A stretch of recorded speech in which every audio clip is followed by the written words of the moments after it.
Si hay una tarea muy repetida cada vez que trabajamos con una hoja de cálculo, esa es controlar el alto y el ancho de las filas y columnas.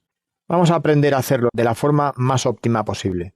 Una de las posibilidades que tenemos es hacerlo visualmente.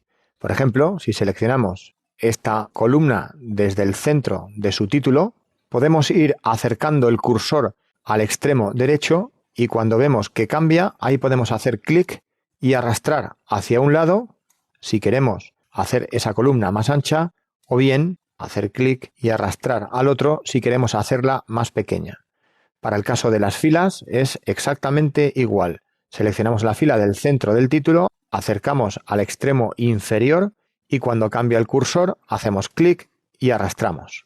O bien para disminuir. Hemos podido ver que cuando estamos cambiando el tamaño, por ejemplo, de una fila, aparece un cartelito que nos dice exactamente la medida que tenemos en ese momento. De esta forma podemos conseguir un ajuste bastante fino. Pero también podemos ir más allá y utilizar dentro del grupo celdas y el comando formato las posibilidades de ajuste numérico dentro de este comando. Por ejemplo, podríamos incluso introducir algún número con decimales. Pero ahora veamos otro caso, concretamente cuando tenemos varias columnas seleccionadas. Podrían ser filas, evidentemente, pero vamos a poner el ejemplo seleccionando columnas. Pues bien, cuando modificamos el ancho de cualquiera de las columnas que están seleccionadas, por ejemplo, así, automáticamente se redimensionan el resto de columnas seleccionadas. Y por supuesto, todas ellas con la misma medida.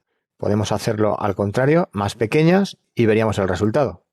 Deshacemos las últimas acciones y ahora vamos a ver el ajuste automático de filas o columnas. Vamos ahora a poner el ejemplo de esta celda. Vemos que su contenido, que lo tenemos aquí en la barra de fórmulas, rebasa el ancho de la columna e invade las columnas o celdas de al lado.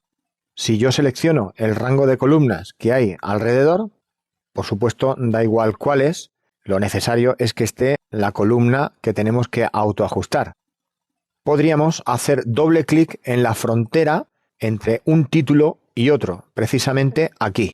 Pues eso, doble clic y veríamos como todas las columnas se han ajustado de forma perfecta al contenido. En el caso de la primera columna se ha ajustado a la fecha. En el caso de la segunda columna se ha ajustado a este texto para que el texto no invada las celdas de la derecha. Y en el resto de columnas, como no contenían ningún valor estas celdas, no ha habido ningún ajuste.